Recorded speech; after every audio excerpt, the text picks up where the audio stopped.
अस्सलाम वालेकुम स्टूडेंट, आप देख रहे हैं मेरे यूट्यूब चैनल तालीम और तरबियत की दुनिया। मैं हूं मोहम्मद यासिर इकबाल। स्टूडेंट, हमारे पास एक्सरसाइज जो है 5B, इस एक्सरसाइज का जो हमारे पास क्वेश्चन नंबर 1, 2 और 3 इसके सारे पार्ट मैंने लिख दिए हैं। बहुत आसान से क्वेश्चन है, तो जल्दी जो है ये तीनों कंप्लीट हो जाएंगे, इसलिए मैंने सारों इसके जो कंप्लीट पार्ट थे 1 के 2 के 3 के सारे लिख दिए। तो चलें स्टार्ट करते हैं। सब में कह रहे हैं कि evaluate each of the following, सब में एक किस्म की ही स्टेटमेंट है, तो इसलिए मैंने एवेल्यूएट लिख के आगे सारे क्वेश्चन को सॉल्व करेंगे। अब यहाँ पे लिखा हुआ है 17 की होल पावर 0 लिखा हुआ है, ठीक है जी। 17 की होल पावर क्या है? 0 है। तो जब भी किसी चीज की पावर 0 हो तो वो 1 के इक्वल होता है, बस इतना सा आंसर है। क्योंकि 17 की पावर 0 है, इसलिए ये क्या होगा? 1 होगा। इसी तरह अगर इस शक्ल में लिखा हो, बेशक ब्रैकेट में माइनस का साइन हो, फ्रैक्शन में हो, जो भी हो, लेकिन क्योंकि इसके ऊपर होल पावर क्या है? इसकी 0 है, इसलिए ये भी क्या होगा? 1 ही के इक्वल होगा। अब यहाँ पे अगर क्वेश्चन नेक्स्ट की बात करें, जो कि पार्ट सी है, पार्ट सी में देखें, ये 4 है, ये जो 0 है ना, ये 0 ए के ऊपर है, तो सिर्फ ए जो है वो 1 होगा, 4 1 नहीं होगा। ये 4 1 तब होता अगर ये यूं लिखा होता 4 ए की होल पावर अगर 0 होता ना, जस्ट सपोज, तो फिर ये हो जाता, ये 1 हो जाता, यूं 1 होता। क्यों? कि इसकी होल पावर जो थी वो 4 की होल पावर 1 हो जाएगी। या वैसे समझाने के लिए लिखा है, इसलिए 4a की अगर होल पावर है तो वो 0 1 हो जाएगा। तो इस वाले केस में तो ऐसा नहीं है, सिर्फ होल पावर नहीं, a की पावर 1 है, तो सिर्फ a 1 होगा, तो ये 4 इसी तरह आ जाएगा, तो 4 1 4 इसका हमारे पास क्या आ जाएगा? आंसर आ जाएगा। इसी तरह यहाँ पे देखा जाए तो -8 इसी तरह रहेगा, क्योंकि होल पावर तो नहीं है, सिर्फ b की पावर 0 है, b का एक्सपोनेंट 0 है, तो इसलिए b सिर्फ जो है 1 की इक्वल होगा, क्योंकि b की पावर 0 है, तो जो जिसकी भी पावर कोई वेरिएबल हो या कांस्टेंट नंबर हो, या वेरिएबल और कांस्टेंट दोनों हो, और उनकी अगर होल पावर 0 तो वो 1 की इक्वल होता है। लेकिन ये क्योंकि सिर्फ b के ऊपर 0 है, 8 के ऊपर नहीं है, तो 8 एज इट इज बच जाएगा, b 1 हो जाएगा, तो 8 1 8 हमारे पास इसका क्या आ जाएगा? आंसर आ जाएगा। नेक्स्ट अगर हम बात करें तो यहाँ पे देखें, एक बहुत बड़ी सी वैल्यू लिखी हुई है, 72c² और होल पावर 0 है, इसलिए ये जितनी भी वैल्यू है इनसाइड, ये सारी की सारी क्या हो जाएगी? 1 के इक्वल हो जाएगी, क्योंकि होल पावर क्या है? 0 है। इसी तरह अगर यहाँ देखा जाए तो यहाँ पर 7 तो बच जाएगा, क्योंकि ये जो 0 है, ये होल पूरे जो वैल्यू है उसके ऊपर नहीं है, बल्कि सिर्फ e की पावर 8 के ऊपर है, तो इसलिए ये पूरी की पूरी जो वैल्यू है e की पावर 8, ये क्या हो जाएगी? 1 हो जाएगी, इसलिए मल्टीप्लाई बाय 1 लिखेंगे, और 7 1 7 करेंगे, तो ये हमारे पास आंसर आ जाएगा। क्वेश्चन नंबर 2 आ गया। क्वेश्चन नंबर 2 में भी एवेल्यूएट की बात करता है। अब देखिए इसमें 2 की पावर क्योंकि 0 है, तो ये 2 क्या हो जाएगा? 1 हो जाएगा। और ये देखिए 2 की पावर 4, 2 की पावर 4 का मतलब है कि 2 कितने टाइम है? 4 टाइम है, ठीक है। आप डायरेक्ट भी लिख सकते हैं, लेकिन ऐसे। अब इन सारों को अगर मल्टीप्लाई करूं, 1 2 2 होगा, 2 2 4 4 2 8 8 2 16 हो जाएगा, तो ये हमारे पास इसका क्या आ गया? आंसर। इसकी अगर बात की जाए तो देखें 7 की पावर 2 है ना, तो 7 की पावर 2 का मतलब है कि 7 2 टाइम है। अब इस 7 की पावर 0 है, तो इसलिए ये वाला 7 जिसकी पावर 0 1 हो जाएगा, और ये जो 7 है, ये जो डिवाइड हो रहा है, इसको हम ऐसे इस तरह करके लिख देंगे नीचे, क्योंकि डिवाइड हो रहा है ना, तो ऐसे डिवीजन की शक्ल। तो ये वाला 7 इस 7 से कट जाएगा, तो क्या हो गया? ये वाला 7 और 1 मल्टीप्लाई होकर 7 1 7, तो ये हमारे पास 7 आंसर है। इधर अगर बात की जाए तो 8 की पावर 0 है, इसलिए ये क्या हो जाएगा? 1 हो जाएगा। माइनस 8 की पावर 2 का मतलब है कि 8 कितने टाइम है? 2 टाइम है, तो ये हो जाएगा जी 1 -64, तो -63 जो है वो हमारे पास आंसर आ जाएगा। माइनस इसलिए लगा क्योंकि 64 बड़ा है, 1 क्या है? छोटा है। 1 के साथ कोई साइन नहीं है, तो प्लस का है ना, तो डेफिनेटली साइन माइनस का ही लगेगा। अब यहाँ पे देखें तो ये 6 को इस 6 से हम काट नहीं सकते, क्योंकि इसकी पावर 0 है, जबकि इसकी पावर क्या है? 1 है। तो 6 की पावर 3 का मतलब है कि 6 आपके पास कितने टाइम है? 3 टाइम है, प्लस 6 की पावर 0 का मतलब 1 और 6 इसी तरह आ जाएगा।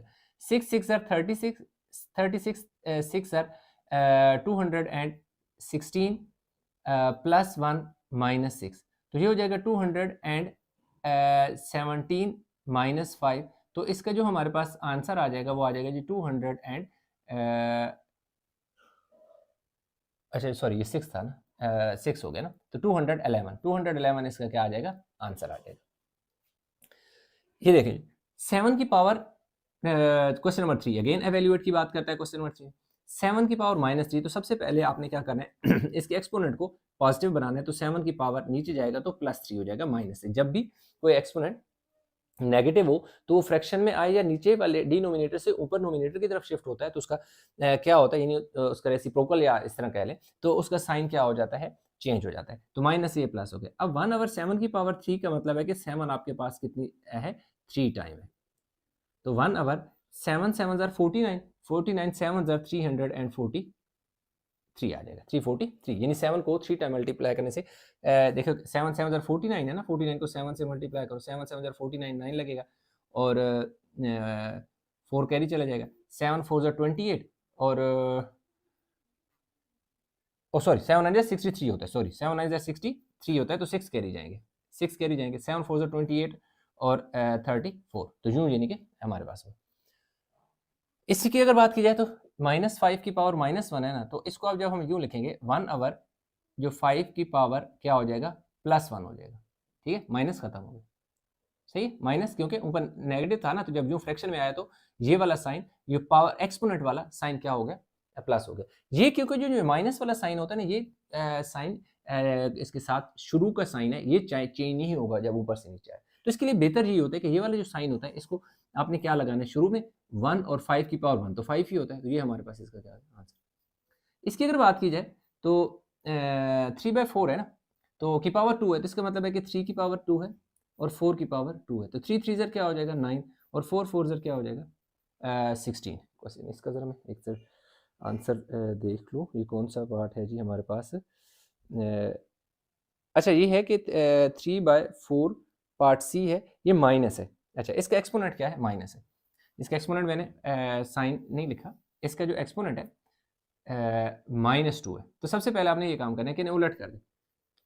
ये हो जाएगा जब इनसाइड वैल्यू क्या हो जाएगी, चेंज होगी, फ्लिप हो जाएगी, तो ऊपर वाला साइन क्या हो जाएगा, प्लस में चेंज हो जाएगा। यानी 4/3 जब 3/4 से ये 4/3 होगा, यानी वैल्यू जो फ्लिप हो जाएगी, यानी उसी का रेसिप्रोकल समझिए हो जाएगा, तो जो एक्सपोनेंट होता है वो पॉजिटिव हो जाता है। यानी अंदर वैल्यू अगर फ्रैक्शन में हो तो अंदर वाली वैल्यू को चेंज कर दो, नीचे वाला नंबर ऊपर लिख दो, ऊपर वाला नीचे, तो जो एक्सपोनेंट होगा वो पॉजिटिव हो जाएगा as per law, rule of mathematics. देखिए जब 4 की पावर 2 का मतलब है, देखो 4 की पावर 2 और देखिए 3 की पावर 2। अब ये जो क्वेश्चन है इसे मैं जरा साइड पे यहाँ पे लिख लेता हूँ, 5 की पावर एक सेकंड जरा दूर कर दिया, इसको यहाँ लिख लेते हैं जी 5/3 की पावर -1, जी पार्ट डी जो है ना इसको इधर लिख लेते हैं, यहाँ से मिटा देते हैं क्योंकि हमें थोड़ी जगह चाहिए होगी। अब ये देखिए 4 की पावर 2 का मतलब है कि 4 कितने टाइम है, 2 टाइम है। 3 की पावर 2 का क्या मतलब है कि 3 2 टाइम है, तो 4 4 ज़र कितना हो जाएगा 16 और 3 3 ज़र क्या हो जाएगा 9। अब क्योंकि ये इम्प्रॉपर फ्रैक्शन है, ऊपर वैल्यू बड़ी है नीचे छोटी है, तो डिवाइड करना पड़ेगा। ये देखिए जी 16 को डिवाइड करें 9 से, 9 1 ज़र 9 और पीछे क्या बचेगा 7, तो हमारे पास इसका जो आंसर आएगा वो आ जाएगा जी 7/9। यानी ये जो नंबर होता है ऊपर क्वोशंट, इसको होल बना दिया जाता है, जो रिमाइंडर होता है ये नोमिनेटर और ये जो इधर होता है ये डिनोमिनेटर बन जाते हैं। तो ये क्वेश्चन आगे खत्म और ये इसका क्या आ गया जी हमारे पास आंसर। इस क्वेश्चन की बात की जाए तो ये एक स्टेप का क्वेश्चन है, इसमें आपने सिंपल क्या करना है कि जो अंदर वाली वैल्यू है उसको आपने क्या कर देना है, चेंज कर देना है, उलट कर देना है। यानी 5/3 को 3/5 करेंगे तो ऊपर जो एक्सपोनेंट है वो माइनस से प्लस में चेंज हो जाएगा। अब 3 की पावर 1 मतलब 3 होता है, 5 की पावर 1 5 ही होता है, और इसको हम इसी तरह छोड़ देंगे क्योंकि ये ऑलरेडी प्रॉपर फ्रैक्शन है, क्योंकि ऊपर वैल्यू छोटी है नीचे बड़ी है, तो यही हमारे पास इसका क्या आंसर है। तो इसके तीनों पार्ट जो हैं ये हो गए हैं। क्वेश्चन नंबर 4 में कह रहे हैं evaluate each of the following, यानी ईच ऑफ द फॉलोइंग, जो इसने पार्ट दे दिए इस क्वेश्चन के 4 पार्ट हैं, उनको सिंप्लीफाई यानी सादा जबान में समझें, उसको करना है, सॉल्व करना है। एवेल्युएट का ये मतलब होता है उसको सिंप्लीफाई कर दें, सॉल्व कर दें। और आगे उसने वैसे ये तो नहीं कहा कि इंडेक्स नोटेशन में लिखें, लेकिन चले अब हमारे पास ये क्वेश्चन जो है ना यूं दिया हुआ है 7 की पावर 2 है और होल पावर -2 दी और 7 की पावर -4 है और दरमियान में डिवाइड का साइन है। अच्छा अब यहाँ पर हम ऐसा करते हैं कि अगर मैं यूँ लिखूँ 7 की पावर जो है 2 है ना, तो बाहर वाली होल पावर इससे क्या होगी, मल्टीप्लाई होगी। जबकि ये क्योंकि डिवाइड हो रहा है ना, तो इसको मैं यूँ भी तो लिख सकता हूँ 7 की पावर -4। दोनों सूरतों में डिवीजन ही हो रही है, यहाँ पे सिंबल की शक्ल में लिखा हुआ है, यहाँ फ्रैक्शन की शक्ल में, यानी कि यूँ लिखा हुआ है। अब ये हुआ कि 7 की पावर क्या हो जाएगा, 2 2 ज़र क्या हो गया 4 हो गया, जबकि नीचे वाली जो पावर है 7 की पावर, ये देख सकते हैं -4 हो गई। ठीक है जी। अब इन दोनों की पावर हमारे पास क्योंकि सेम आ गई है, अब दोनों कट के 1 आ जाएगा, एक तो इसका ये तरीका है। दूसरा तरीका ये है कि जो 7 की पावर -4 है, क्योंकि ये बेस दोनों बेसिस एक जैसी हैं इसलिए इनके एक्सपोनेंट एक पे इकट्ठे होंगे। ये -4 जब ऊपर जाएगा तो +4 हो जाएगा। तो यहाँ पे 7 की पावर 0, जब भी किसी चीज़ की पावर 0 हो तो 1 की इक्वल होती है। अब हो सकता है कुछ स्टूडेंट के ज़हन में क्वेश्चन हो कि सर जब आपने ये वाला नीचे ला के नीचे लिखा है या ऊपर था नीचे लिखा है तो इसका साइन तो चेंज नहीं किया, जबकि इसकी पावर का जब ऊपर लेके गए तो साइन चेंज हुआ। भाई ये तो पूरे का पूरा नंबर नीचे आया ना, एक तो ये लॉजिक है। दूसरी बात है कि ये डिवाइड हो रहा था, इधर भी डिवाइड हो रहा है। इन दोनों को इस शक्ल में और इस शक्ल में हम दोनों सूरतों में लिख सकते हैं। इसलिए साइन ऐसी सूरत में अगर डिवाइड में लिखो और आप उसको फ्रैक्शन में लिखना चाह रहे हो तो साइन चेंज नहीं होगा। साइन उसी सूरत में चेंज होगा जब बेसिस एक जैसी होंगी, जैसा कि ये दोनों बेसिस सेम है। तो यहाँ पे भी देखो बेसिस सेम है, इसलिए इसका एक्सपोनेंट उस पे ऊपर वाले पे चला जाएगा और बेस को एक बार लिखेंगे। जैसे फर्ज किया कि मैं यूँ लिखूँ 5x² लिख दूँ, तो 5 इसमें मेरे पास जो है ना ये 5 इसको कहा जाता है कोफिशिएंट। मैंने पहले क्वेश्चन नंबर 9 के लेक्चर में भी कोफिशिएंट, और ये जो होता है x जो होगा वो आपका बेस होगा, और ये जो 2 है ये आपका इसे हम एक्सपोनेंट भी कहते हैं और पावर भी कहते हैं, ठीक है, एक्सपोनेंट या पावर।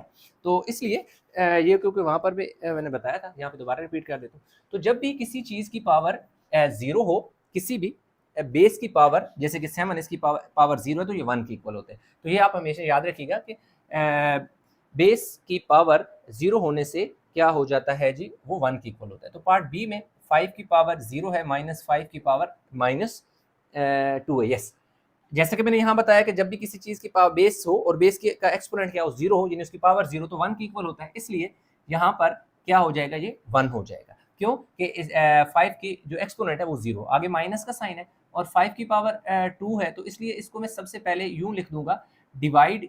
जब यूँ देखिए यहाँ था, इसी का रेसिप्रोकल ले लिया, जब रेसिप्रोकल लिया तो ये नेगेटिव से पावर पॉजिटिव हो गई। हो सकता है अगेन आपके ज़हन में हो कि जब इसको हमने नीचे लिखा तो साइन चेंज नहीं किया, नेगेटिव था तो नेगेटिव रहने दिया, तो यहाँ इसको नीचे ले गए तो इसको क्यों नहीं नेगेटिव से पॉजिटिव क्यों किया। भाई ये जो डिवाइड था इस सूरत में भी डिवाइड की शक्ल में है, ये भी डिवीजन की शक्ल है, जबकि इस सूरत में डिवाइड नहीं है, दरमियान में साइन, इधर देखो डिवाइड का साइन था, इधर क्या है, माइनस है। यहाँ इसका रेसिप्रोकल नहीं दिया, यानी इसको उलट नहीं किया, जबकि इसमें इसको उलट कर दिया, फ्लिप कर दिया, यानी इसके नीचे कुछ भी नहीं था तो इसके नीचे यानी कुछ नहीं था तो 1 होगा, या 1 होता है उसको जब आप नीचे लेके आते हो उसका रेसिप्रोकल समझिए या उसको उलट करें तो जो एक्सपोनेंट होता है वो चेंज हो जाता है, नेगेटिव से पॉजिटिव में चेंज हो जाता है।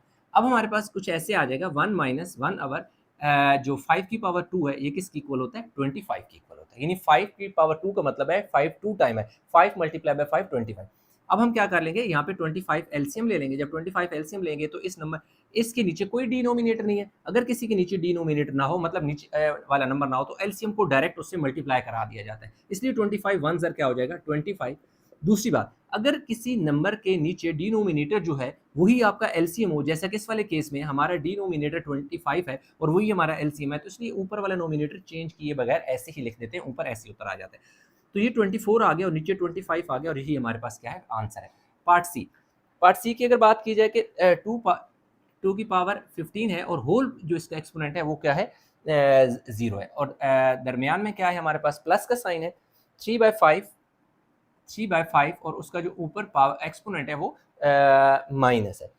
अब आपने बात और समझिए, अब क्योंकि 2 की पावर तो यहाँ तो 15 है, लेकिन क्योंकि होल की पावर क्या है, 0 है, एज अ होल उसका एक्सपोनेंट 0 है, तो इसलिए ये पूरे का पूरा क्या बन जाएगा, 1 बन जाएगा, एज पर रूल कि जब एक्सपोनेंट 0 हो तो 1 की इक्वल होता है। प्लस 5/3 और इसकी पावर को मैं +1 में लिख दूंगा। याद रखिए जब भी ऊपर एक्सपोनेंट क्या हो, नेगेटिव हो, और अंदर नंबर फ्रैक्शन में हो, आप उनको यूं फ्लिप कर दें, यानी नोमिनेटर को डिनोमिनेटर को नोमिनेटर में चेंज कर दें, रेसिप्रोकल ले लें या यूं समझें या उसको यूं उलट कर दें, तो जो पावर होती है वो नेगेटिव से पॉजिटिव में चेंज हो जाती है, क्योंकि हमने इसको उलट कर दिया है, इसलिए ये जो पावर प्लस से माइनस से प्लस में चेंज हो गया। तो 5 की पावर 1 5 होता है और 3 की पावर 1 3 ही होता है। तो अगेन यहाँ पे हमें एलसीएम लेना पड़ेगा 3, इसके नीचे कोई नंबर नहीं है, 3 1 ज़र 3 और इधर क्या आ गया जी 5, क्योंकि डिनोमिनेटर और एलसीएम सेम है, तो 8 ओवर 3 आ गया। अब हमने 8 को डिवाइड कर लेना है 3 से, 3 2 ज़र 6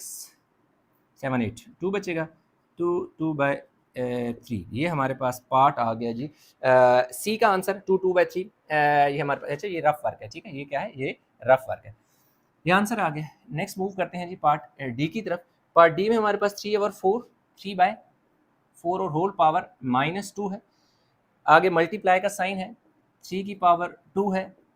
फिर देखिए हमारे पास मल्टीप्लाई है और 20 15 0 है, 20 15 और ऊपर क्या है 0 है। अब देखिए इसकी पावर क्योंकि नेगेटिव है तो हम ऐसा करते हैं कि इनको अंदर वाले नंबर को फ्लिप कर देते हैं, यानी नीचे वाला नंबर ऊपर, ऊपर वाला नीचे हो गया। तो उससे क्या हुआ कि माइनस से साइन क्या हो गया, प्लस हो गया, मतलब उसका रेसिप्रोकल समझिए ना। तो माइनस से प्लस हो गया। 3 की पावर 2 का मतलब है कि 3 3 ज़र 9 और 2015 2015 की का एक्सपोनेंट 0 होने की वजह से ये 1 की इक्वल हो जाएगा। ये पूरे का पूरा 1 होगा क्योंकि एक्सपोनेंट 0 है एज पर रूल। जिस वैल्यू का एक्सपोनेंट 0 होता है वो 1 की इक्वल होता है। देखिए 2 की पावर 4 कितना होता है स्टूडेंट, हमारे पास 16 होगा। ये देखिए ये जो 2 है ये 4 के ऊपर भी है और ये 2 3 के ऊपर भी है। तो 2 की 4 की पावर 2 16, 3 की पावर 2 9, यानी 4 की पावर 2 का मतलब है 4 को 2 टाइम मल्टीप्लाई करना है। तो 4 4 से 16। 3 की पावर 2 का मतलब है कि 3 को 2 टाइम मल्टीप्लाई करना है। 3 3 ज़र 9, एक्स स्टूडेंट 6 लिख देते हैं या इसको 8 लिख देते हैं। भाई ऐड नहीं करना होता, मल्टीप्लाई करना होता है। और 9 1 ज़र क्या हो गया 9, ये देखा 9 1 ज़र 9। तो 9 9 से काट के 16 हमारे पास क्या आ गया स्टूडेंट, आंसर आ गया। तो यूं हमारे पास क्वेश्चन ये जो था ये हो गया जी कंप्लीट।